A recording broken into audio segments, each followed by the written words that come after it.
다들 반가워요. 네, 오늘도 뉴스 많습니다. 네, 3월 22일 정치부회 시작합니다. 최 반장, 이명박 전 대통령한테는 오늘이 정말 운명의 날이잖아요. 이제 구속 여부가 결정되게 되는데 결론이 어떻게 날 것 같아요? 제가 예상은 하고 있지만 좀 논리적으로 한번 설명해 드리면요. 길게 할 거죠? 짧게 했습니다. 짧게요. 최근 네. 3년간 그 영장심사에 출석하지 않은 피의자들은 모두 구속이 됐습니다. 100%? 오늘 MB 출석 안 했잖아요. 어떻게 될까요? 99%도 아니고 100%예요. 그렇습니다. 네. 어떻게 될까요? 네, 알았습니다. 자, 저희 회의 중에 결론이 네네. 나올 것 같아요, 안 나올 것 같아요? 회의 중에는 안 나올 것 같은데 제가 그래요? 나오면 곧바로 세계 최초로 빨리 전해드리겠습니다. 좋습니다. 자, 누구한테 물어볼까요? 정 반장. 네, 참 웃기죠, 최 반장. 저기 오늘 이제 청와대 개헌안 이제 마지막 날 세 번째 날이었잖아요. 공개하는. 네. 이제 다 공개가 됐는데 선거 연령을 네. 좀 낮추는 투표 연령을 낮추는 부분이 포함이 돼 있죠. 그렇습니다. 현행 20세인데요. 만 20세가 선거 연령인데 2살 낮춰서 만 18세가 투표를 할 수 있도록 그래요? 개정하겠다고 했습니다. 좋습니다. 우리 들어가서 얘기를 좀 이어갑시다. 갑시다.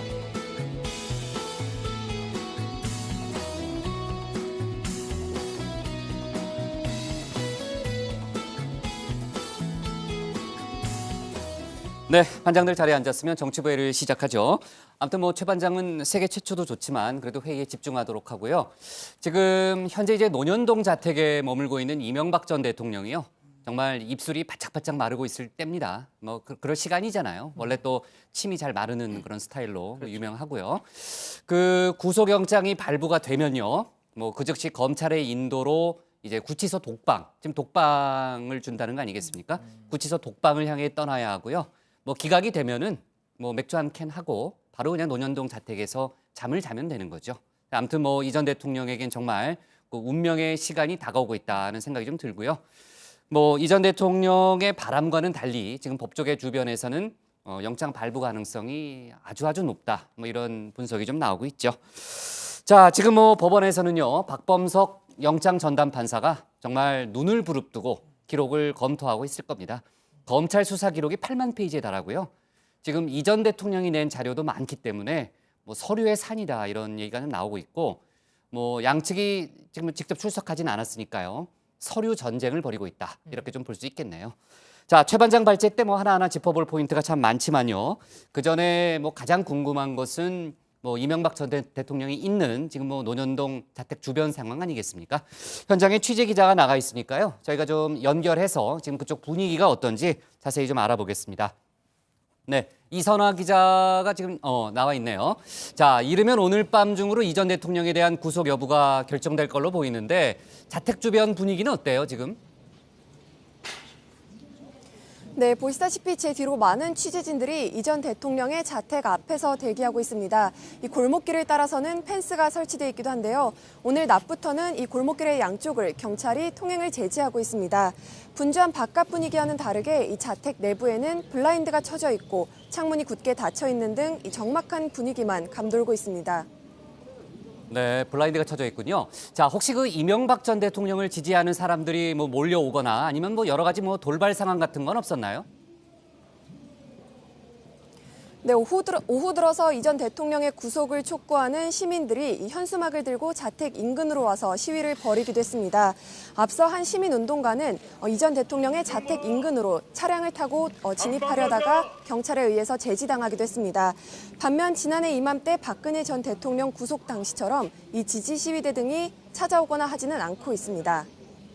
네, 지지자가 아니고 이제 구속하라는 사람들이 왔군요. 이명박 전 대통령 입장에서는 좀 많이 외로울 수도 있다는 생각도 좀 드는데 이 전 대통령은 오늘도 모습을 보이지 않고 있죠.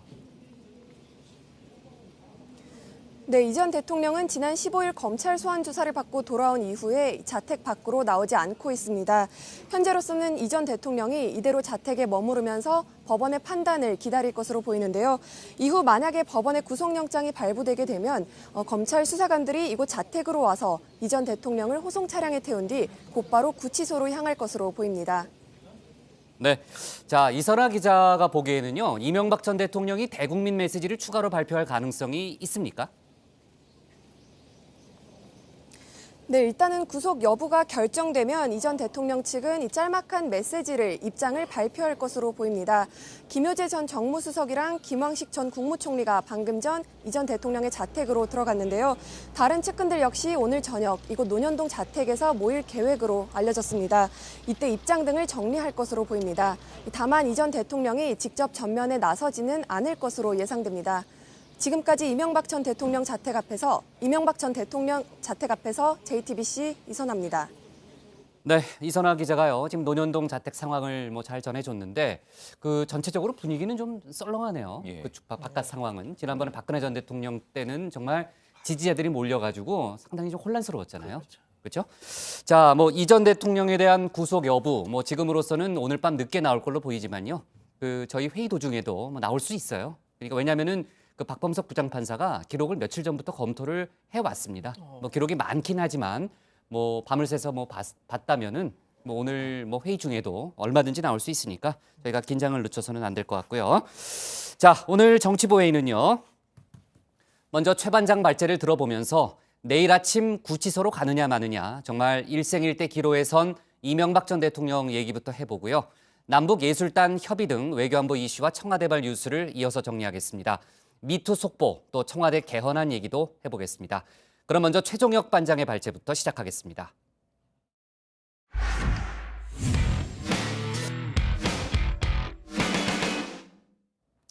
네, 당초 오늘 오전 10시 30분으로 예정됐던 이명박 전 대통령의 영장 실질심사가 어제 오후에 갑작스럽게 취소되는 일이 있었죠. 저희가 그 상황을 속보로 전했었는데 심사 일정을 다시 잡을 수도 있다는 관측이 나왔지만은 법원은 오늘 이 전 대통령의 구속 여부를 결정하기로 했습니다. 이 전 대통령이 나오지 않겠다고 한 만큼 서류 심사만으로 판단하기로 한 거죠. 오늘 최 반장 발제에서는 운명의 날을 맞은 이 전 대통령 소식을 자세하게 전해보겠습니다. 네, 결론부터 말씀드리겠습니다. 이명박 전 대통령의 구속 여부는 오늘 밤 늦게 또는 내일 새벽 결정됩니다. 심사는 박범석 영장전담 부장판사가 맡는데요. 피의자 신문 절차 없이 서류 심사만으로 영장 발부 여부를 판단합니다. 그렇다면 법원이 어제 오후 갑자기 심사 일정을 취소하는 등 왜 혼선이 벌어졌던 걸까요?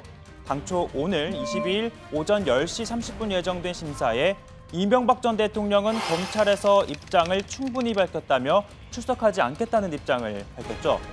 그런데 문제는 변호인단에서 생겼습니다.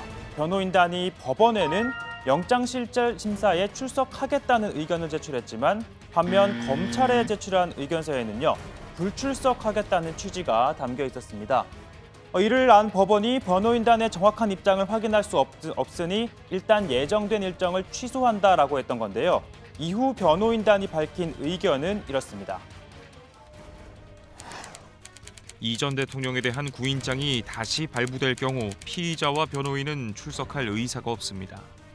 구인장이 발부되지 않은 상황에서 신문기일이 열릴 경우에만 변호인이 출석할 의사가 있습니다. 검찰은 구인장을 반환하고 이 전 대통령을 강제로 구인하진 않겠다라는 입장이었던 만큼 사실상 변호인단은 이 전 대통령은 출석하지 않고 변호인만 나가겠다라고 법원에 제안을 했던 겁니다. 하지만 법원은 이를 거절했죠. 영장실질심사, 또 다른 말로 구속 전 피의자 신문이라고 합니다. 그러니까 피의자 의견을 직접 듣는 게 핵심인데 본인이 참석하지 않고 변호인 의견을 따로 들을 필요는 없다고 판단한 겁니다. 피의자가 신문을 포기하면 대체로 12시간 안에는 구속 여부가 결정이 됐습니다. 지금 약 7시간째 심사가 진행 중인데요. 자정 전에 결정될 가능성이 큽니다. 이 전 대통령은 현재 논현동 자택에서 대기 중인데요. 하루 종일 적막감이 감돌았는데 간간히 이를 깨우는 이가 있었습니다. 길을 잡자 찍찍제 길을 잡자 찍찍제 찍찍제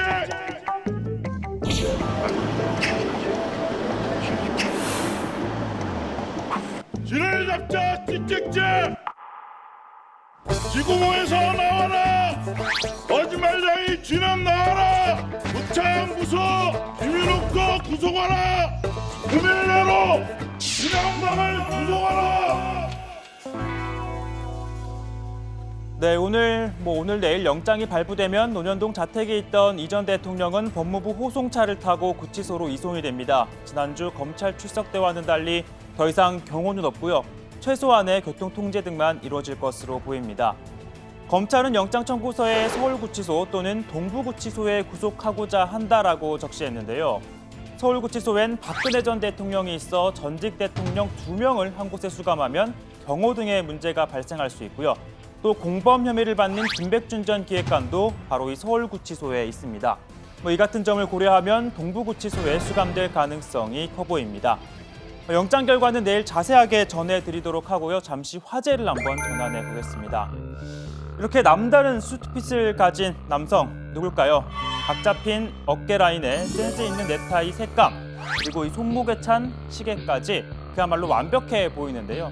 이 완벽한 슈트핏, 바로 이명박 전 대통령입니다. 보면 볼수록 새롭다, 정말 양파 같은 남자다 하실 텐데 양파, 까도 끝이 보이질 않습니다. 또 벗겨내는 동안 눈에선 쉴 새 없이 눈물이 흐르죠. 이 전 대통령의 범죄 혐의와 거짓도 한없이 까도 끝이 없어 보입니다.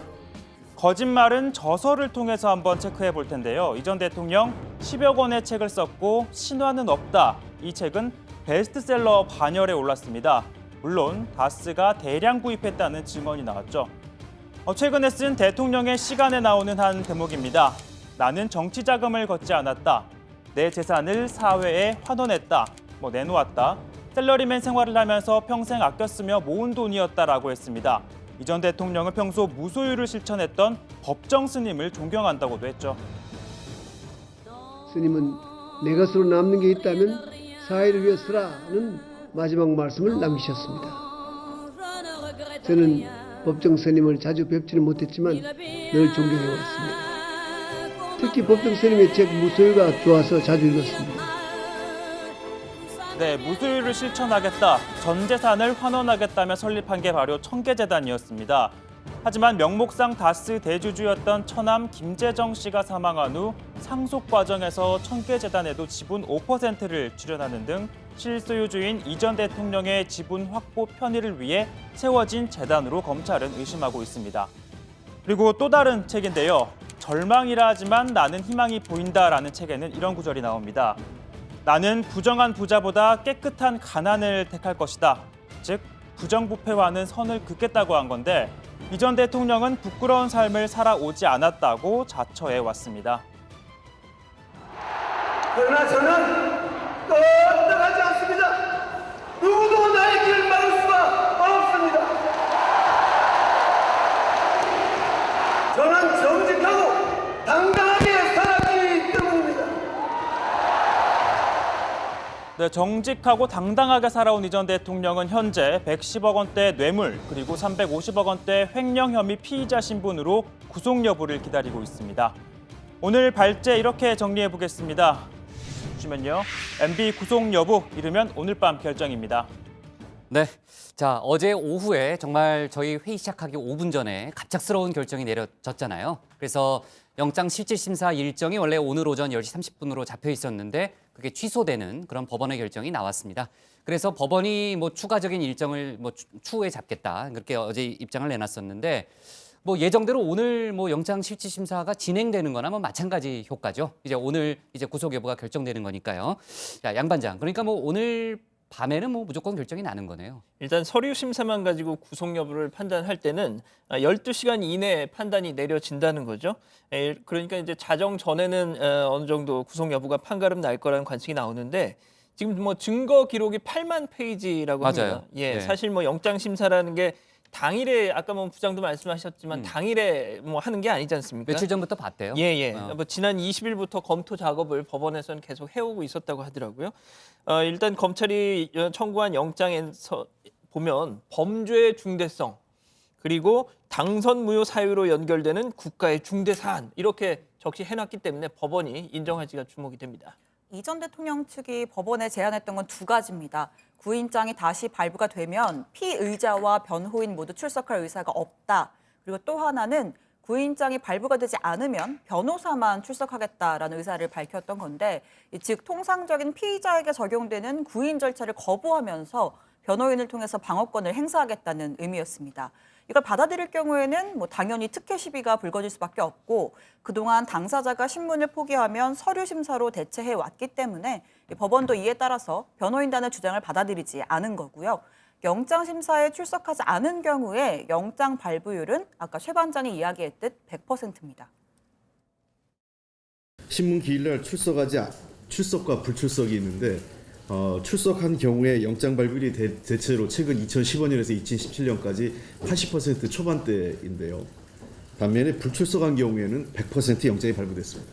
이명박 대통령이 영장 실질 심사를 포기한 것은 이미 죄를 인정했거나 더 이상 법적 논의를 하지 않겠다는 것이기 때문에 이런 관례에 따라서 재판부는 사법부는 빨리 결정을 해주실 것을 당부드립니다. 네, 조금 전에 이제 홍익표 부의장 얘기는 그거네요. 그러니까 뭐 죄를 인정했거나 아니면은 더 이상 법적 논의를 하지 않겠다는 뜻이다. 뭐 저희도 전에 뭐 다뤘지만은 뭐 정치 투쟁으로 가는 거 아니냐, 뭐 이런 분석이 좀 많잖아요, 지금요. 자, 일단 뭐 영장 발부 가능성이 높다는 게 뭐 법조계 전반적인 뭐 시각이지만 뭐 모든 일에서 예외라는 것도 있는 거니까요. 저희가 좀 지켜보고요. 아까 그 이선화 기자도 제가 연결을 했지만요, 정 반장. 지금 이제 이명박 전 대통령 자택을 보면은 뭐 블라인드도 쳐 있고요. 지금 뭐 자택에서 두문불출하고 있잖아요. 네. 영장이 발부되면은 뭐 잠을 못 자죠. 논현동에서 바로 그냥 구치소로 가야 되는 거죠. 그렇죠. 지금 현재 검찰은 영장 심사가 진행되고 있는 단계이기 때문에 영장이 발부되기 전에 자택 인근에서 검찰이 대기하고 있지는 않다고 합니다. 그러니까 영장이 발부가 되면 검찰 수사관이 곧바로 자택으로 가서 영장을 집행을 하는 거죠. 그럼 멀지 않잖아요. 뭐 서초도 지난번에 한 12분인가밖에 안 걸렸잖아요. 그렇죠. 한 그죠? 10여 네. 분이면 갈 수 있는 네. 거리고요. 그리고 이제 헌정사상 네 번째로 이제 구속이 되는 그런 전직 대통령이 되겠죠. 영장이 발부가 되면. 그리고 이 자택에서 구인이 되는 건 또 처음입니다. 이런 특수성을 고려해서 검찰은 이 송경호 특수 2부장과 신봉수 첨단범죄수사 1부장도 직접 자택에 보낼 방침이라고 합니다. 하지만 영장 발부 즉시 전직 대통령으로서 누리던 뭐 경호 받지 못하게 되죠. 지난주 경호실과 경찰의 호의를 받으면서 검찰에 출석을 했는데 영장이 발부가 되면 법무부에서 제공하는 승용차를 타고 곧바로 구치소로 가게 됩니다. 네, 지난해 박근혜 전 대통령의 경우에는 검찰청사 내부에서 대기를 하다가 맞아요. 영장이 집행이 됐잖아요. 1202호인가 뭐 네, 있었던 것 맞습니다. 같아요. 그 그죠? 휴게실에서 네, 뭐 네, 네. 대기를 하다가 집행이 됐는데 그래서 차에서 탑승을 한 뒤 청사 지하 통로로 나왔습니다. 그래서 차 안에 앉아 있는 박 전 대통령의 모습이 카메라에 포착이 됐었잖아요. 그런데 이번에 이 전 대통령의 경우에는 자택 앞까지 법무부 호송차가 가서 대기를 하고 있다가 이 전 대통령이 자택을 나오는 순간까지 언론에 비춰질 걸로 보입니다. 다만 오늘 변수라고 할 수 있는 건 영장 발부 시 검찰이 영장을 제시하고 자택으로 들어가느냐 아니면 밖에서 기다리고 있으면 이 전 대통령이 나오느냐일 것으로 보이고요. 나오지 않을까요? 막 그럴 가능성이 예. 좀 있어 보이고요. 강제로 끌어내는 상황까지 네, 아마 가지는 않겠죠. 네, 그럴 거로 보입니다. 네. 그리고 이 전 대통령이 구속이 된다면 또 어떤 뭐 대국민 메시지를 내놓을지도 관심인데 영장 발부 여부에 대한 판단이 내려질 때까지 아까 이선화 기자가 뭐 몇몇 맞아요. 참모들이 네. 자택으로 갔다고 했잖아요. 네네. 그때까지 참모들과 함께 자택에서 논의를 할 걸로 보입니다. 네, 저희가 뭐 논현동 상황을 지금 계속해서 체크를 하고 있거든요. 뭐 수시로 뭐 중요한 사항이 생기면은 저희가 현장을 뭐 연결을 할 건데 뭐 아직은 참모들이 뭐 좀 오고 있지는 않은 그런 분위기예요. 네, 그렇죠. 자, 대통령의 메시지는 저는 뭐 전직 대통령의 메시지는 나올 걸로 봅니다. 뭐 한마디라도 하겠죠. 자, 어때요? 그 양 반장. 아까 그 최 반장이 설명을 했는데 그 구치소, 뭐 독방은 독방인데 서울구치소하고 동부구치소 얘기를 아까 했잖아요, 최 반장이. 동부구치소 쪽이 훨씬 더 유력하다면서요? 뭐 통상 중앙지검 사건 피의자의 경우에는 의왕에 있는 서울구치소로 보내지는데 거기 많이 갔잖아요. 예, 아시다시피 박근혜 전 대통령이 먼저 수감돼 있어서 생각해 보십시오. 한 구치소에 전직 대통령 2명이 가 있는 거는 보기에 좀 그렇지 않습니까? 예, 그렇게 뭐 경호 문제 같은 것도 있을 수 있고요. 그래서 MB 집사로 불리는 그 김백준 전 기획관도 이미 서울구치소에 수감이 돼 있어서 공범을 분리한다는 원칙을 고려하면 바로 그런 점 때문에 동부구치소가 유력해 보인다. 그리고 또 거리도 차로 약 한 20분 논현동 자택에서 20분 거리라고 하더라고요. 네, 그렇군요. 자, 동부구치소 잠깐만. 동부구치소면 최순실 씨가 거기 있죠, 최 반장. 네, 맞습니다. 맞죠? 최순실 씨하고 김기춘 전 청와대 비서실장이 아마 동부구치소에 수감이 돼 있을 겁니다. 자, 동부구치소는 제가 뭐 차 타고 이제 지나가면서 많이 봤는데 그 지난해 개관했던가요? 그래서 시설이 아주 깨끗하다는 그런 얘기가 좀 있고요. 그동안 이제 또 남부구치소 얘기도 우리가 해봤고 여러 가지 뭐 구치소 얘기를 좀 해봤었죠. 자, 그리고 말입니다. 이 전 대통령의 뭐 여러 가지 혐의, 뭐 110억 원대 뇌물 혐의에 대해서는 저희가 뭐 잘 다뤘잖아요. 많이 다뤄봤잖아요.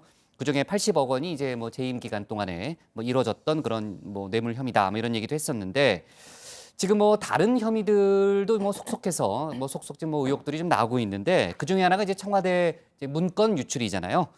지금 영포 빌딩에서 발견된 문건들을 둘러싼 논란도 더 커지는 분위기예요. 맞습니다. 뭐 아시다시피 삼성의 다스 소송비 대납 문건 그리고 이른바 뭐 PPP라고 하죠. 포스트 프레지던트 플랜, 그러니까 대통령 퇴임 후에 다스 처리 방안 문건, 이렇게 다스 관련 문건 다수와 또 각종 정치 사찰 의혹이 담긴 국정원의 일일 보고 문건도 이 영포 빌딩에서 나왔는데요.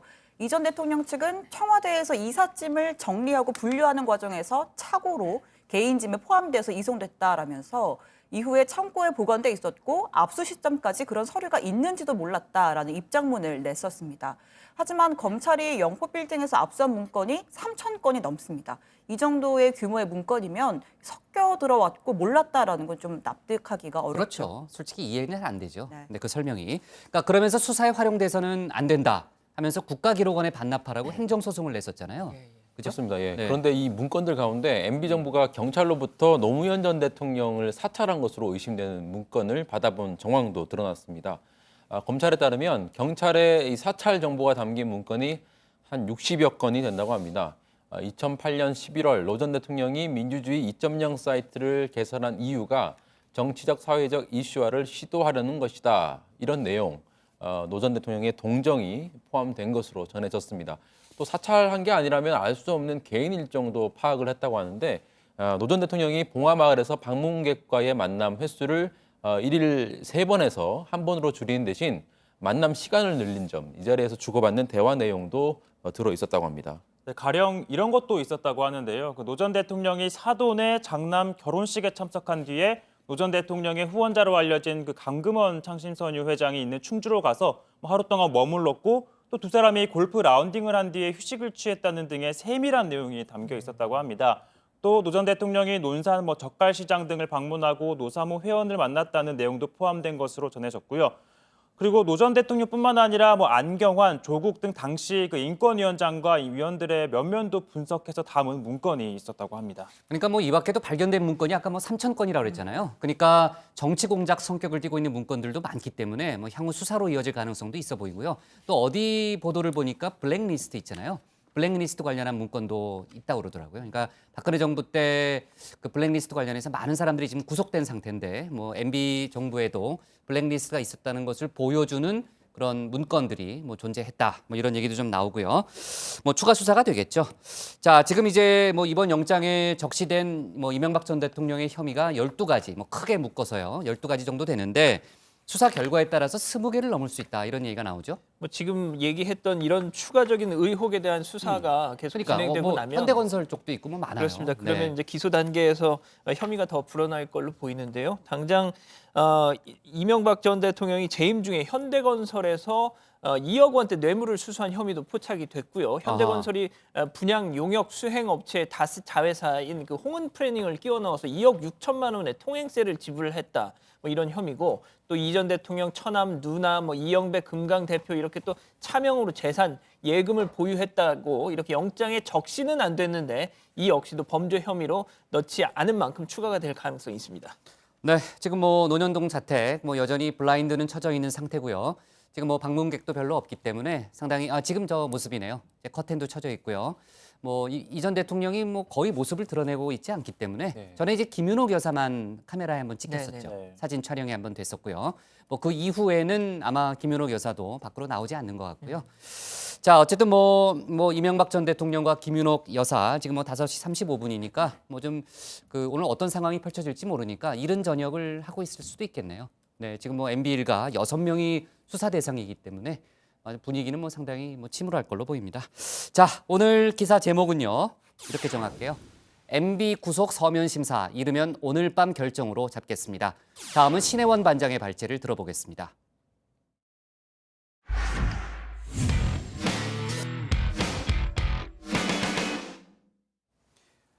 문재인 대통령이 오늘 올해 첫 해외 순방길에 올랐습니다. 일주일간 베트남과 아랍에미리트를 연달아 방문할 예정이죠.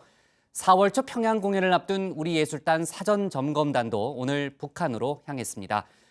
오늘 청와대 발제에서는요, 문 대통령 순방 소식 또 정상회담 관련 속보를 함께 짚어보겠습니다. 네, 아직 꽃샘 추위는 가시지 않았지만 오랜만에 맑고 화창한 날씨였습니다. 다음 주부터는 기온도 더 오르고 개나리 같은 봄꽃도 핀다고 하는데요. 올해 첫 해외 순방길에 오른 문 대통령, 화사한 봄 패션을 뽐냈습니다.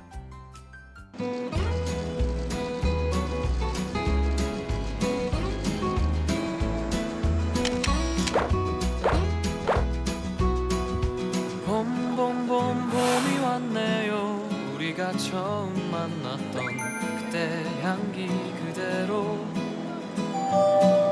그때가 앉아 있었던 그 벤치 옆에 나무도 아직도 남아있네요.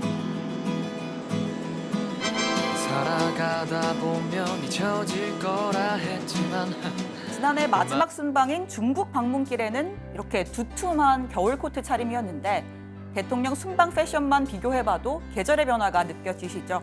참고로 지난번 베트남 방문 때는요, 천다이광 주석 내외와 함께 베트남 현지 패션을 선보이기도 했습니다. 자, 올해 첫 해외 순방으로 베트남과 아랍에미리트를 선택한 건 역시 이유가 있습니다.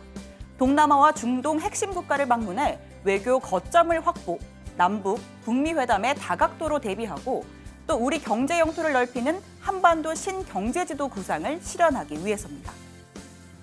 우리 정부가 추진하는 신남방 정책을 본 궤도에 올리고 우리 외교의 다변화와 다원화를 향한 중요한 디딤돌이 될 것으로 기대합니다. 베트남 하노이에서의 첫 일정은 베트남 국가대표 축구팀 훈련장에서 시작됐습니다. 갑자기 웬 축구장이냐고요?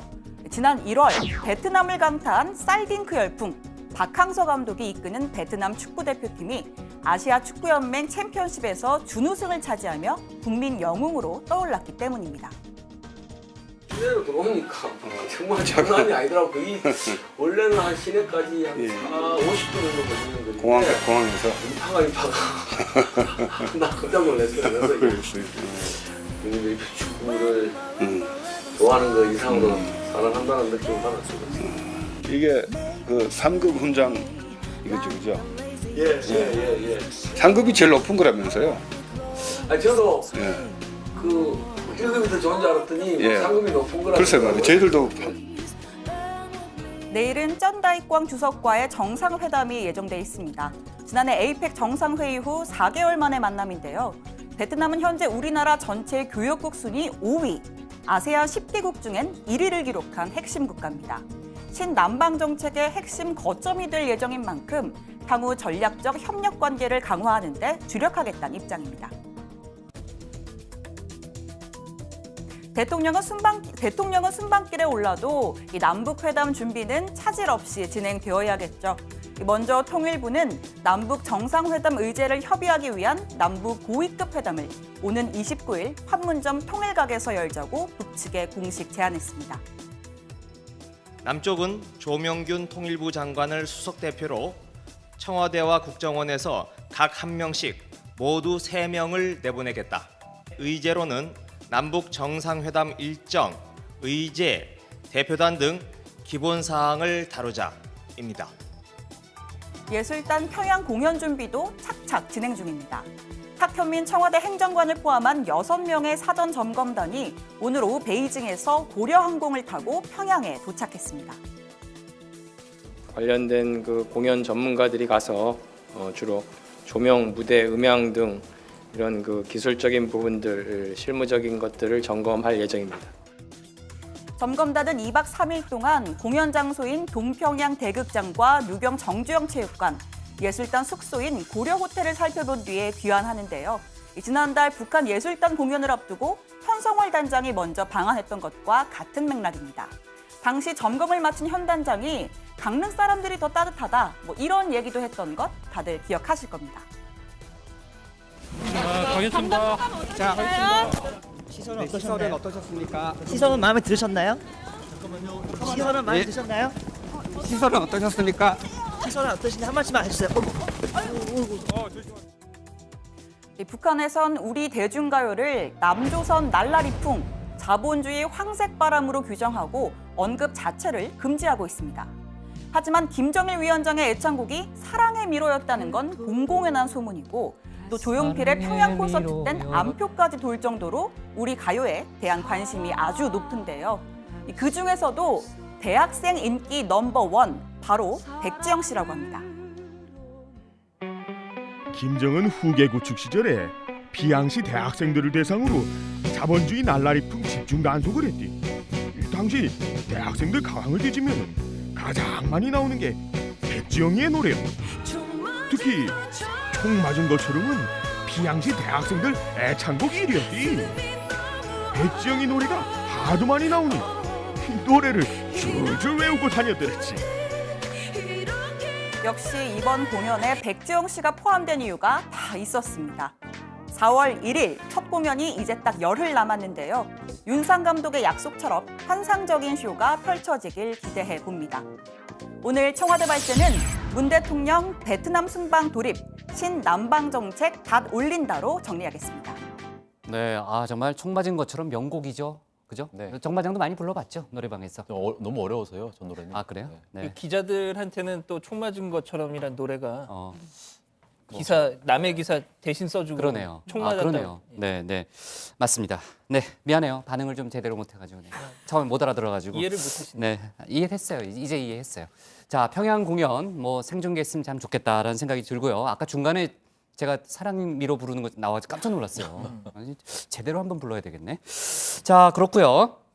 그 문재인 대통령 목소리도 갈라지잖아요. 흥분해가지고 그 첫 순방 일정부터 한번 정리하고 갈까요? 어때요? 네. 최 반장이 해보죠. 뭐. 지난해 12월 중국 순방 이후 3개월 만이자 올해 첫 해외 순방입니다. 이번 순방은요, 쩐다이꽝 국가주석의 초청으로 22일부터 24일까지 베트남을, 그리고 24일부터 27일까지 3박 4일간 모하메드 알 나흐얀 아부다비 왕세제 초청으로 그 아랍에미리트를 방문할 예정입니다. 남북, 북미 정상회담을 앞둔 상황에서 동남아와 중동 핵심 국가를 방문하는 건 외교 다변화를 위한 거점 확보와 그리고 우리의 경제 영토를 넓히는 한반도 신경제지도 구상과 맞닿아 있다는 분석이 나옵니다. 먼저 베트남에서는 오늘 박항서 감독이 있는 그 베트남 국가대표 축구팀 훈련장을 방문하고요. 내일은 아까 얘기했던 그 국부 호치민 주석 묘소에 헌화한 뒤에 이 쩐다이쾅 주석과 정상회담 또 국빈 만찬을 갖습니다. 앞선 문재인 대통령 베트남 언론과 인터뷰에서 베트남은 한국 정부의 신남방 정책 추진에 있어서 핵심 파트너 국가다 이렇게 언급을 했고요. 스포츠로 하나 되는 한 베트남 매직을 지속해 나가자라고 또 강조했습니다. 24일부터는 아랍에미리트 방문합니다. 실질적 통치자인 무함마드 알 나흐얀 왕세제와 확대 단독 정상회담을 갖습니다. 이 자리에는 지난해 대통령 특사로 방문했던 임종석 비서실장도 배석을 합니다. 앞서 임 실장 방문 이후에 이명박 박근혜 정부 시절에 양국 간 체결한 이 비밀 군사협정 논란이 아주 컸었죠. 다음 날에는 한국 기업이 건설 중인 바라카 원전 건설 현장, 마지막 날에는 아랍에미리트 군 훈련 지원을 위해 파견된 아크 부대도 방문할 예정입니다. 네, 임종석 실장이 오늘 웃었다는 얘기는 없어요. 네, 항상 그 밝은 표정이 지금은 웃지 못하겠네요. 남북 정상 준비 위원장이잖아요. 너무 바빠서. 너무 바빠서요. 네. 자, 그리고요. 통일부가 오늘 오전에 29일 남북 고위급 회담을 그 북한에 공식 제안했다라는 입장을 밝혔고요. 자, 그리고 아까 그 신 반장이 얘기했지만요. 예술단 사전 점검단이 오늘 북측에 갔잖아요. 2박 3일 일정이죠. 네, 이 사전 점검단이 어제 미리 베이징에 갔다가요. 오늘 오후에 베이징에서 평양으로 고려 항공을 타고 북한에 들어갔는데요. 점검단은 총 6명으로 구성이 돼 있고 주로 공연 전문가, 기술진으로 구성이 됐는데 역시 가장 눈에 띄는 인물은 탁현민 청와대 행정관입니다. 청와대 핵심 관계자는 현성월 단장이 내려왔을 때도 탁 행정관이 장소 섭외 이런 지원을 해왔기 때문에 그 경험을 이번 공연에도 공유할 것이다라고 설명을 했습니다. 네, 그 아까 보니까 베이징 공항에서 잠깐 인터뷰를 하는 것 같은데요. 네, 그러니까 북한으로 짧게. 가기 전에 짧게 인터뷰를 했는데요. 큰 틀에서 공연이 현재 합의는 됐지만 세부 구성을 논의하기 위해서 간다라고 이야기를 했고 또 지금 이 평양 공연 사회자로 이 방송인 김재동 씨가 좀 거론이 되고 있거든요. 근데 탁 행정관은 비밀이지만 곧 공개될 거다라면서 적극적으로 부인하지는 않았습니다. 아, 그래요? 네. 그리고 또 아이돌 그룹 레드벨벳을 선정한 것과 관련해서는 윤상 감독이 이야기했던 것처럼 이 대중음악의 클래식부터 아이돌까지 세대별 특징을 담으려고 한 거지 다른 의도가 있었던 건 아니다. 이런 설명도 했습니다. 네. 자, 그리고요. 어제 문재인 대통령이요. 그런 얘기를 했잖아요. 남북미 정상회담으로 이어질 수도 있다. 상당히 중요한 그런 언급을 했는데, 그러니까 이제 북미 회담에서 유의미한 남북 정상회담이 먼저 있지만요. 그 이후에 북미 회담에서 유의미한 합의가 도출되면은 이제 남북미 회담으로 이어질 수 있다는 얘기였는데, 지금 나오는 얘기로는 남북 종전 선언 추진까지 가능하다, 이런 얘기가 많더라고요. 네, 어제 문재인 대통령이 상당히 중요한 발언을 많이 했는데요. 그 중에서 가장 의미심장한 발언 중 하나가 이거였습니다. 남북이 함께 살든 따로 살든 서로 간섭하지 않고 서로 피해주지 않고 함께 번영하며 평화롭게 살 수 있게 만들어야 합니다. 네, 이는 인위적인 통일을 추구하지 않는다. 통일은 평화가 정착이 되면 남북한 합의에 의해 자연스럽게 이루어질 일이라는 문재인 대통령의 베를린 구상과 맥을 같이 하는 발언으로 풀이가 되는데요. 통일을 바로 실현할 수 있는 상황과 조건이 안 된다면 핵이나 군사적 위협을 최소화시켜서 서로 평화롭게 공존하는 환경을 만들자는 겁니다. 그리고 문 대통령이 어제 회담 장소에 따라서 더욱 극적인 모습이 될 수 있다라고도 했거든요. 맞아요. 일단 남북 북미 양자 회담에서 비핵화와 관계 정상화를 놓고 이른바 빅딜이 이루어질 경우에 남북미가 분단과 대결의 상징인 판문점에서 종전 선언을 하는 그런 극적인 장면까지 그리고 있다, 이런 분석까지 나오고 있습니다. 이거는 2007년 14 정상 합의에 담긴 남북은 정전 체제를 종식하기 위해 3자 또는 4자 정상이 한반도에서 만나서 종전 선언을 추진하기 위해 협력한다는 내용을 계승하는 차원이기도 합니다. 청와대 관계자는 아직 미국, 북한과 3국 회담 공감대가 형성된 것은 아니다라고 전했는데요. 꼭 사전 공감대가 형성돼 있지 않더라도 단순히 중매 역할에 머물기보다는 한국도 한반도 문제의 당사자인 점을 각인시키면서 북미 간의 빅딜을 압박하는 승부수를 띄운 것이다, 이런 분석도 있습니다. 아, 그래요? 자, 그리고 말이에요. 지금 김정은 위원장이 북미 회담 개최 합의 이후에 아마 거의 보름 가까이 모습을 드러내고 있지 않잖아요. 여러 가지 해석이 나오는데, 일각에서는 북미 회담에 대한 결정적인 내부 좀 논리가 필요하니까요. 트럼프 대통령을 만나야 되니까 그런 준비도 하고, 특히 또 내부 설득 논리를 좀 생각하고 있다. 그런 전망도 나오더라고요. 외부적으로는 이용호 외무상이나 최강일 부국장을 내세워서 미국과 물밑 접촉을 하고 있긴 합니다. 그런데 정작 본인의 모습은 꼭꼭 숨기고 있고요. 참고로 북한이 4월 11일에 우리나라 국회격인 최고인민회의를 개최하는데 상당한 규모의 조직 개편이 있을 걸로 보입니다. 지난해 10월 노동당 창건위를 앞두고도 당 중앙위 부위원장의 한 3분의 1을 교체했고, 또 여동생 김여정을 그때 당 정치국 후보위원회에 올리는 아주 대규모의 인사를 단행한 바가 있었죠. 네, 참 그리고 북한 최강일 부국장이 갔었던 핀란드 헬싱키 접촉, 남북미가 다 만났잖아요. 그 결과가 좀 나왔어요? 일단 최 부국장이 북한 귀환을 위해서 이 베이징 공항으로 들어왔는데요. 취재 열기가 상당히 뜨거웠습니다. 잠깐 보시죠. 야야야.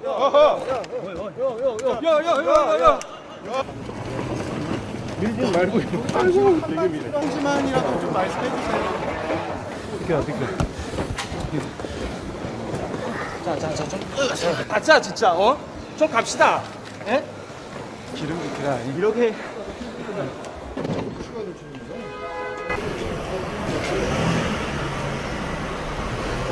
네, 회의가 워낙 극비리에 진행이 됐기 때문에 한마디라도 들어보려는 취재진, 그리고 빠져나가는 최 부국장 사이에 실랑이가 이렇게 벌어진 모습이었습니다. 한국 대표단의 김준영 한동대 교수 이렇게 전했습니다. 한반도 긴장 완화와 정상회담의 성공 필요성에 공감대를 형성했다라고 밝혔고요. 핀란드 외교부는 긍정적인 분위기 속에서 건설적인 의견을 교환했다고 회의 내용을 전했습니다. 네, 그리고요, 지금 철강 관세 25% 고율 관세가 우리나라에 지금 부과돼 있는 상태잖아요.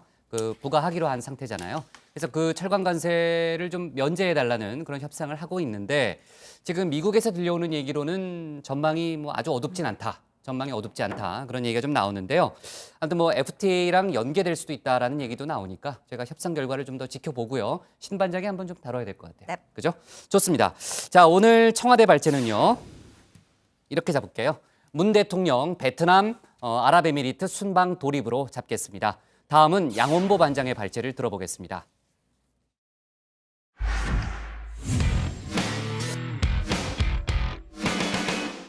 성추행 의혹에 휩싸인 정봉주 전 의원이 오늘 오후에 고소인 조사를 위해서 이렇게 경찰에 출석했습니다.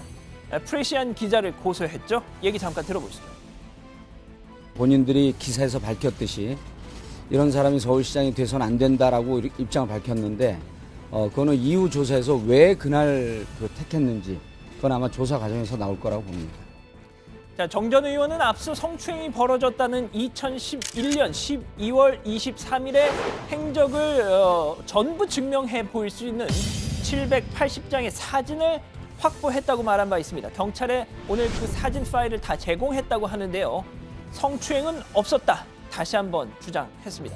자, 마지막입니다. 이거 약간 재미난 뉴스인데요. 미국 MIT 공대 연구진이 수심 15m 이상 바닷속에서 이렇게 40여 분 동안 유영할 수 있는 로봇 물고기 소피를 개발했다고 합니다. 자, 개발자 로버트 카츠슈만 박사는요. 우리가 아는 한 소피는 오랫동안 3차원으로 헤엄칠 수 있는 이 최초의 로봇 물고기다 라고 이렇게 자화자찬을 했다는 거죠. MIT 공대 정말 실망입니다. 이 검색만 조금 해보면 이미 6년 전, 5년 전에 대한민국에 로봇 물고기가 있었다는 걸 확인할 수 있었을 텐데 지금 그걸 모르고 있다는 거죠. 시청자 여러분도 기억 못하실 겁니다. 2014년 10월이었습니다.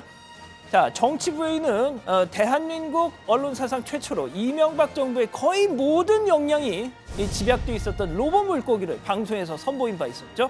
그것도 이명박 서울시의 역작인 청계천 한복판에서 그걸 띄워봤던 겁니다. 잠깐 보시죠. 또 이 로봇 물고기 제가 직접 이 청계천 물에 한번 담가 보겠습니다. 자, 로봇 물고기야 잘 가라. 이야. 네, 지금 물에 들어갔는데요.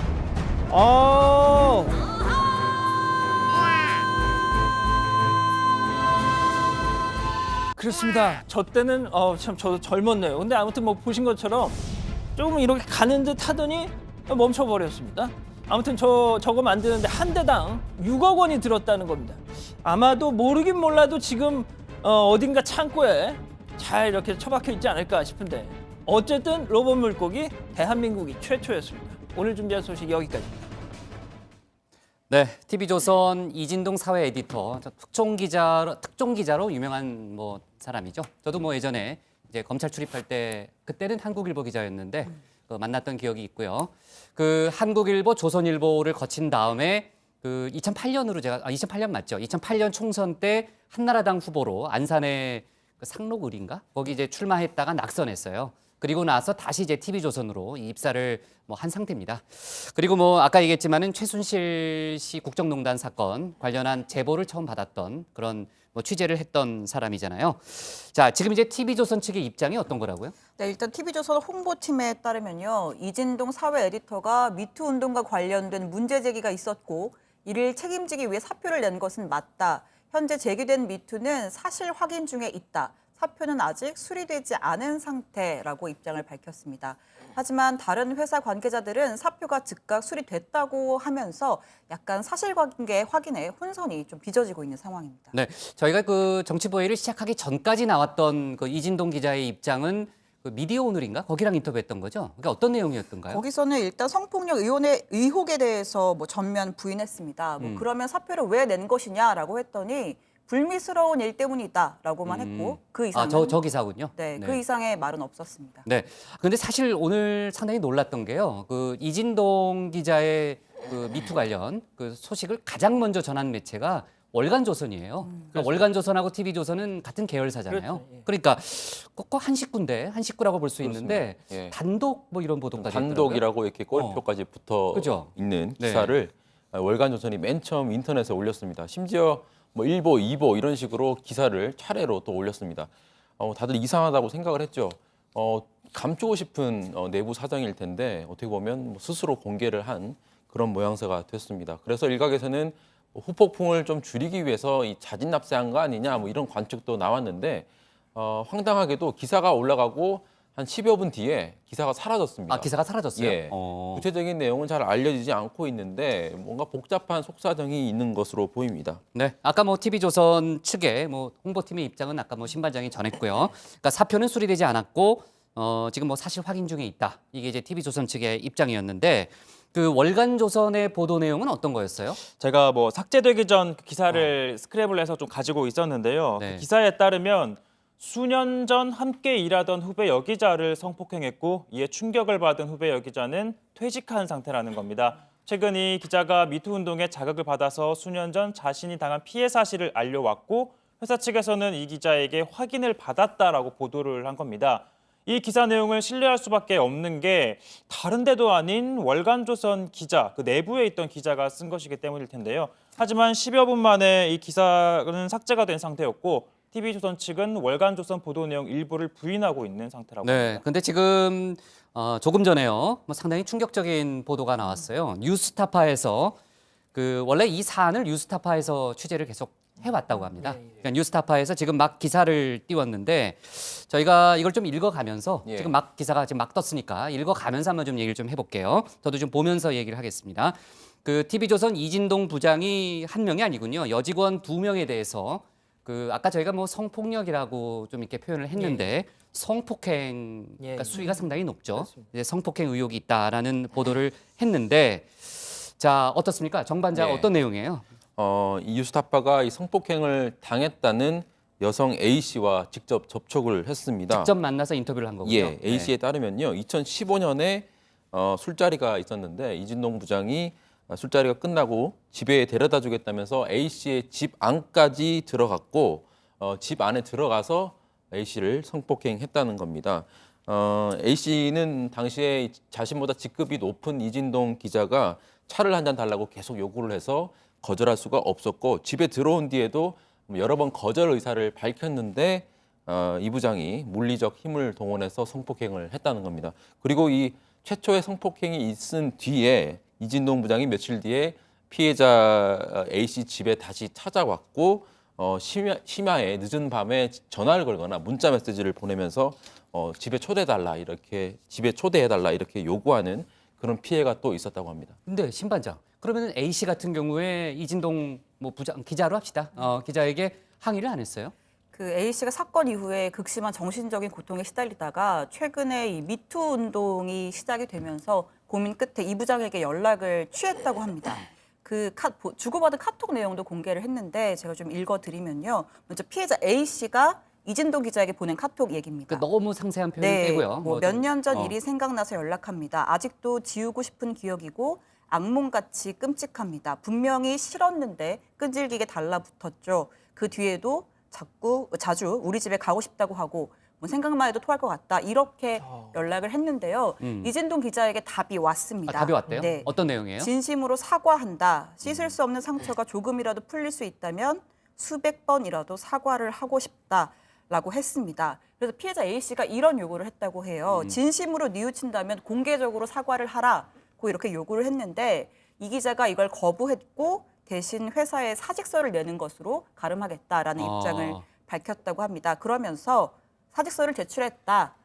다 내 잘못이고 속죄하는 마음으로 살아갈 테니 가족을 봐서 용서해달라고 또 카톡을 본인도 인정을 한 거네요. 일단 뭐 문자로만 보면 그런데 근데 내용대로라면. 잠깐만 최 반장 지금 뭐 이제 문자 메시지 내용을 이제 뉴스타파에서 공개를 했는데 그 이진동 기자의 입장이 여기 보니까 좀 있는 것 같아요. 네, 일단 방금 말씀하신 것처럼 두 사람이 주고받은 메시지 내용만 보면 일단 사과를 했고 혐의를 인정한 것처럼 사실관계를 인정한 거죠. 네, 그런 맥락으로 이해가 되는데 앞서 이진동 기자가 미디어 오늘과의 인터뷰에서는 성폭력 의혹에 대해 부인을 했었고요. 이 뉴스타파와의 인터뷰에서 이렇게 얘기를 했습니다.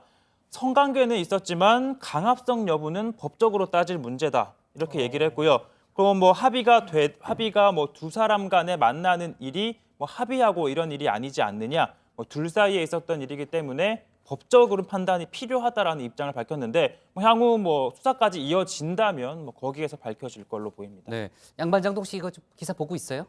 다음에 예. 좀 그 2012년에도 뭐 사건이 있었다 이런 얘기도 여기 보니까 있네요. 예, 그렇습니다. 일단 뭐 수소문 끝에 뉴스타파 측에서 어렵사리 이제 피해자와 2012년 같은 회사 여직원 접촉할 수 있었다는데 그 두 번째 피해자는 2차 피해에 대한 우려 때문에 구체적인 피해 사실을 진술하기는 어렵지만 성추행이 있었고 그에 대한 사과를 받은 것이 사실이다. 또 법적 다툼이 있을 경우에 이 두 번째 피해자는 적극적으로 피해 사실을 진술할 의사를 갖고 있다라고 뉴스타파 측에 전했다고 합니다. 네, 뭐 뉴스타파에 따르면은 아까 저희가 뭐 TV조선 홍보팀의 입장도 전달을 했는데 TV조선 측이 뉴스타파 쪽에 아무튼 진상 규명을 포함해서 사교에 따라 조치하겠다라는 입장을 뭐 냈다고 하고요.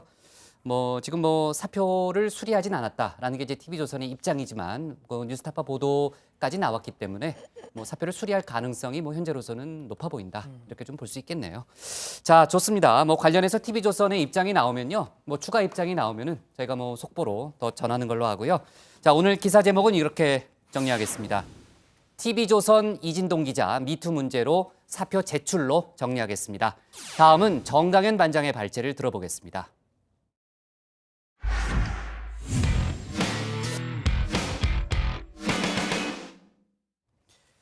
청와대가 오늘을 끝으로 대통령 개헌안에 대한 대국민 설명 절차를 마무리했습니다. 오늘 공개된 개헌안에는 정부 형태, 또 선거제도 개정 방향이 담겼죠. 오늘 야당 발제에서는 대통령 개헌안의 내용을 상세히 살펴보고 이어서 자유한국당의 내분 상황도 짚어보겠습니다. 자, 청와대의 대국민 개헌 PT 오늘이 마지막 날이었습니다. 정부 형태와 선거제도 등에 대한 개정안이 발표가 됐습니다. 뭐니 해도 정부 형태가 어떻게 바뀔지 여기에 많은 관심이 쏠렸죠. 청와대가 내놓은 답은 4년 연임제였습니다. 대통령 4년 1차 연임제는 다수 국민의 뜻이기도 합니다. 그리고 4년 1차 연임제로 개헌을 하더라도 문재인 대통령에게 적용되지 않는다는 점을 분명하고도 단호하게 말씀드립니다. 다만 청와대는 야당이 요구하는 국회의 총리 추천제는 불가하다고 못을 박았습니다. 국회에게 국무총리 선출권 또는 추천권을 준다는 것은 분권이라는 이름 하에 변형된 의원 내각제를 대통령제로 포장한 것에 불과합니다. 자, 청와대는 선거제도 역시 고치기로 했습니다. 크게 두 가지입니다. 들어보시죠. 헌법으로 선거 연령을 18세로 낮추어 청소년의 선거권을 헌법적으로 보장하였습니다. 국회의 의석은 투표자의 의사에 비례하여 배분되어야 한다는 선거의 비례성 원칙을 헌법에 명시하였습니다. 자, 이제 고등학생도 투표를 할 수 있는 길이 열렸습니다. 또 선거의 비례성 원칙을 헌법에 명시함으로써 연동형 비례대표제 이런 선거구제 개편 논의를 할 수 있는 발판도 마련이 됐습니다. 자, 청와대가 예고한 대통령의 개헌안 발의 시점은 이제 나흘 앞으로 다가왔습니다. 청와대는 그 전에라도 국회가 합의를 해달라고 거듭 호소했습니다. 이제 국회의 시간입니다. 대통령이 제안한 헌법 개정안을 충분히 토론하고 검토하여 주십시오. 그리고 필요하면 국회가 개헌안을 발의해 주십시오. 자, 청와대가 던진 공을 받은 국회, 과연 합의된 개헌안을 도출할 수 있을까요? 솔직히 잘 될 것 같진 않습니다. 어제 자유한국당 김성태 원내대표가 야4당 개헌협의체를 만들자고 제안했죠. 하지만 여당도 믿었던 다른 야당도 반응이 좋지 않습니다. 어제 김성태 원내대표가 느닷없이 야4당 개헌정책협의체 구성을 제안하면서 우리 당에 대해서는 들어오고 싶으면 들어오라고 하던데 참 개헌 협상을 장난으로 하는 건지 우습기조차 합니다. 야당만의 개헌 협의체 구성 제안은 누가 봐도 얄팍한 속셈에 불과합니다. 단지 대통령 개헌안에 반대를 위한 반대가 목적인 야당 간의 테이블은 앞으로 존재하지 않을 것입니다. 자, 사실 요즘 자유한국당 분위기를 보면 여야 합의는커녕 당내 합의도 쉽지 않을 것 같습니다. 어제 홍준표 대표에게 연탄가스라는 비난을 들었던 일부 중진들이 오늘 별도 모임을 가졌습니다. 자, 그런데 어딘가 뼈가 있는 말이 오갔습니다. 연탄가스 진원지 같은데. 아니, 그런 냄새가 그 북쪽 연탄가스가 개념이 틀리지. 이 바퀴벌레는 연탄가스 준다. 네, 홍준표 대표가 강성 친박을 향해 바퀴벌레, 일부 중진들을 향해 연탄가스라고 비난한 것을 비꼰 거겠죠. 그런데 궁금하긴 합니다. 바퀴벌레는 연탄가스에 죽을까요? 팩트체크 들어갑니다. 연탄가스는 좀 그렇고요. 연탄가스 뜨거운 열에 오래 놔두면 죽을 수는 있지만 보통 연탄가스는 그런 거 같고 살균제는 일단 뿌리면 죽죠. 네, 팩트는 안 죽는다였습니다. 자, 연탄가스 이야기로 시작된 중진 모임에선 홍 대표를 향한 격앙된 말이 쏟아졌습니다. 홍준표 대표가 너무 독주하고 있기 때문에 선거를 앞두고 적전 분열을 야기할 수 있는 그런 소지가 다분하다. 대표께서 제자리 공천을 할 그럴 후보에게도 또 그동안 많이 흠집을 내고 이것이 사당화되어서는 안 되겠다라는 품격 없는 그 언행으로 인해서 이 당대표에 대한 기대감이 없어지는에 따라서 지금 당이 위기가 더 심화되고 있다. 자, 결국 중진들은 홍준표식 전략 공천에 반기를 든 셈입니다. 하지만 홍 대표는 자신의 방침을 밀어붙일 태세입니다. 우리 당은 인물 기거이다. 나는 그렇게 보지 않습니다. 우리는 선거될 만한 핵심적인 인물만 한두 사람씩만 있으면 되는 겁니다. 어중이 떠중이들 모아가지고 인물군이라고 언론에 내본들 국민들이 그 감흥 없습니다. 홍 대표는 자신이 설계한 대로 지방선거를 치르면 최소한 광역단체장 6곳 이상은 가능하다고 판단하고 있습니다. 하지만 일부 지역의 분위기가 뒤숭숭합니다. 홍 대표는 울산시장에 김기현 전 시장을 전략 공천했는데 김 시장 측근이 경찰 수사를 받고 있습니다. 자유한국당은 정치 공작이라며 반발하고 있습니다. 심지어 오늘은 경찰의 수사권 독립 당론을 철회하겠다고 밝혔습니다. 정권의 사냥개가 광경병까지 걸려 정권의 이익을 위해서라면 닥치는 대로 물어뜯기 시작했습니다. 미친 개는 몽둥이가 약입니다. 경찰의 수사권 독립을 먼 미래의 과제로 돌리겠다는 점을 분명히 밝힙니다. 자, 오늘은 내분에 휩싸인 자유한국당에 띄우는 음악입니다. 정치가 음악을 만났을 때. 갈라진 벽틈 사이로 들락거린 바퀴벌레 내 곁에 잠시 머물다갔을지도 갈라진 벽틈 사이로 새어나온 연탄가스 엄마랑 영아랑 사이로 나눠 먹고 네, 금상옥의 갈라진 벽틈 사이로입니다. 자유한국당이 내분에 휩싸이면서 벽이 갈라지고 있습니다. 홍준표 대표의 주장에 따르면 갈라진 벽틈 사이엔 바퀴벌레도 들락거리고 연탄가스도 새어나오고 있습니다. 아시다시피 바퀴벌레는 일부 강성 친박, 연탄가스는 일부 중진들을 지칭하는 의미로 홍 대표가 썼던 표현이죠. 오늘 중진 모임에선 바로 홍 대표의 이런 품격 없는 언행이 문제다라는 지적이 나왔습니다. 오늘 야당 기사 제목은 두 개입니다. 첫 번째는 대통령 개헌안 4년 연임제 선거 연령 18세 명시, 그리고 자유한국당 수사권 독립 당론 철회입니다.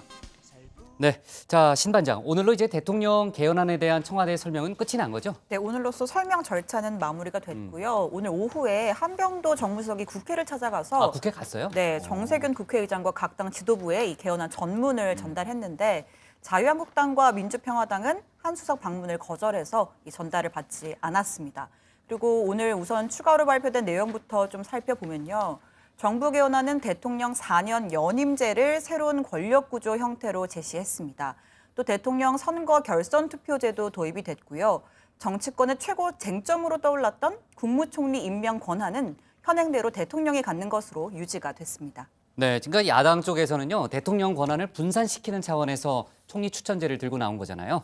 자, 어때요? 그 정부 개헌안에는 비슷한 취지에서 대통령의 권한을 줄이기 위한 방안은 들어가 있습니까? 일단 야당이 이런 내용에 만족할지는 모르겠는데 그런 내용이 있습니다. 정부 개헌안에도 지금 현재는 대통령 소속인 감사원을 독립기구화하는 조항이 있습니다. 또 헌법재판소장도 대통령이 임명하는데 현재는 그게 아니라 헌재에서 호선하도록 바꿨습니다. 또 국가원수 조항도 삭제가 됐고요. 대통령이 독자적으로 특별 사면을 하지 못하도록 권한을 제한하는 내용도 담겼습니다. 네, 또 선거제도 변화도 예상이 되는데요. 선거제도와 관련해서는 비례성 강화 원칙을 헌법에 명시함으로써 권역별 비례대표제, 그나 연동형 비례대표제 등을 도입할 수 있는 근거를 만들었고요. 또 선거 연령을 18세로 낮춰서 청소년의 선거권을 헌법으로 보장했습니다. 그리고 오늘 공개된 대통령 개헌안 전문을 보면 부칙이 추가되어 있는데요. 부칙의 시행 시기를 명시했는데 공포 즉시로 되어 있습니다. 이 때문에 만약 개헌안이 통과되면 2020년 총선에서 비례성 원칙이 강화될 수 있도록 선거법을 개정해야 합니다. 네, 아까 제가 이제 봤어요. 브리핑을 좀 봤는데 조국 수석이 그런 얘기를 하더라고요. 이제는 국회 시간이다. 국회가 협의해서 발의해달라 이런 얘기를 했고요. 그 얘기인즉슨 국회가 협의를 해서 만약에 합의안을 도출하면은 청와대가 그 개헌안을 철회할 수도 있다는 뜻인가요? 네, 사실 국회가 합의한다면 발의를 철회할 수 있다라는 입장은 청와대의 일관된 입장이죠. 아, 맞아. 전에도 얘기했었죠. 네, 네. 예, 하지만 지금 그리 시간이 많지가 않습니다. 청와대가 발의를 예고한 시점이 26일이니까 이제 나흘밖에 남지 않았습니다. 그런데 국회는 현재 여야 협상 테이블도 제대로 열리지 않고 있기 때문에 현재로서는 대통령이 예고한 대로 26일에 발의를 할 가능성이 좀 높다고 볼 수 있습니다. 그런데 이제 이 정부 개헌안, 대통령 개헌안이 정식 발의가 돼서 국회로 오더라도 이게 표결 처리가 될 가능성은 사실상 없다고 봐야 될 것 같습니다. 왜요? 일단 자유한국당이 반대를 하고 있기 때문에 그런 거죠. 6월 개헌은 무조건 안 된다. 지금 이런 입장이 확고하거든요. 그리고 대통령 개헌안에 국회 총리 추천제 등이 빠져서 자유한국당 입장에서는 동의하기 힘들다라는 그런 대목도 좀 있는 것이죠. 물론 이 자유한국당이 끝까지 반대하면 대통령 개헌안이 통과가 안 됩니다. 안 됩니다. 숫자가 안 되죠. 예, 숫자가 안 돼서 이 통과가 안 되는데 그럴 가능성이 지금 높은 상황이죠.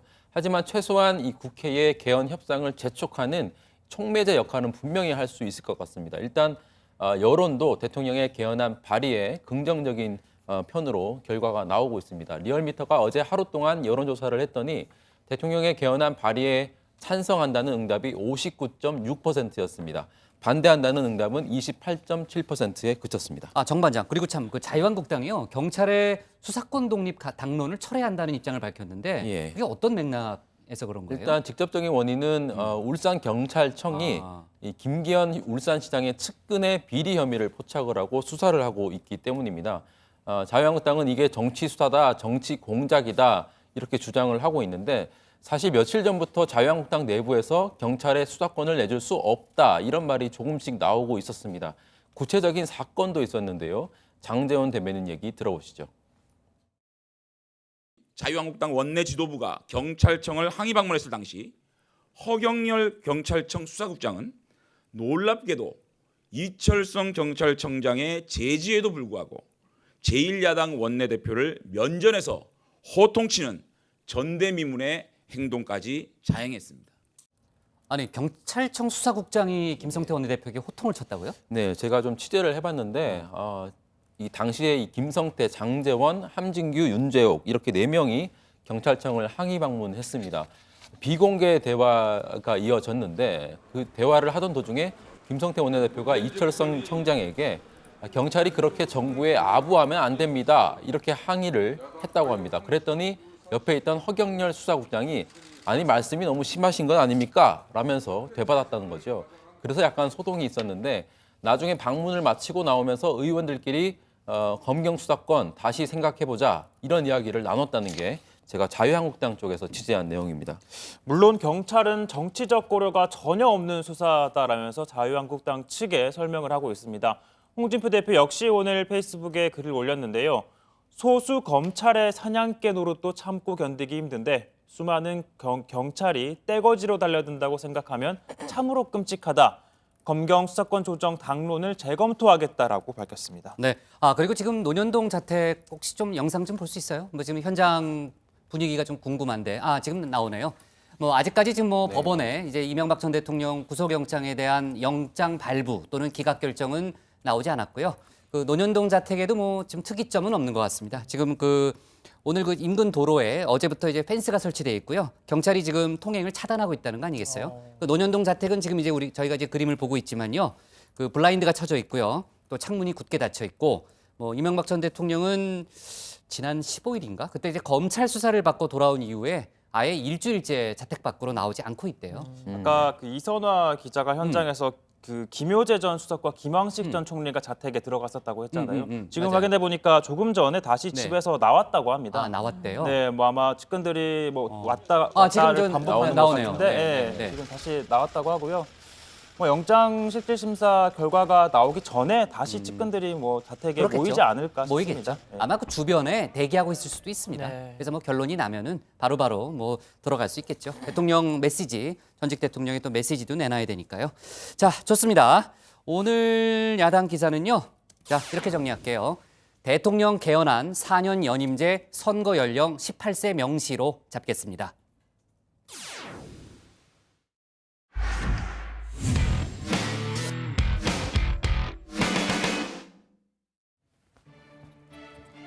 오늘 저희가 고른 한 컷은요. 펭귄이 사라져간다. 온난화에 망가진 남극입니다. 로이터가 충격적인 남극 사진을 공개했습니다. 온난화 때문에요. 그 빙하가 녹고 또 펭귄들이 굶어 죽고 있다고 합니다. 그 작년까지만 해도요. 지난해까지만 해도 펭귄 4만 마리가 모여 있던 무리가 있었는데 지금은 이 친구들 2마리만 살아남았다고 합니다. 마침 오늘은 유엔이 정한 물의 날입니다. 이 모습이 뭐 조만간 미래에 닥칠 우리의 모습은 아닐지 정말 불안감과 공포가 커지는 하루입니다. 네, 오늘 정치부에는 여기까지고요. 저희는 내일 다시 찾아뵙겠습니다. 자, 수고했습니다. 최 반장은 나랑 같이 저녁 먹고 오늘 좀 기다립시다. 오늘 좀 늦게 결정 날 것 같으니까요. 좋습니다. 양 반장은 집에 가도 돼요. 예, 알겠습니다.